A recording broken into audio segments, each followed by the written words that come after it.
للرجال نصيب مما ترك الوالدان والأقربون وللنساء نصيب مما ترك الوالدان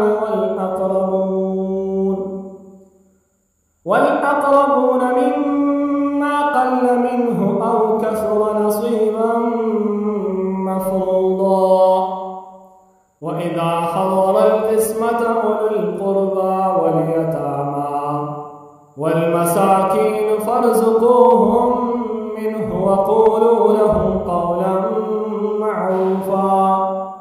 وليخشى الذين لو تركوا من خلفهم ذرية ضعافا خافوا عليهم فليتقوا الله وليقولوا قولا سديدا.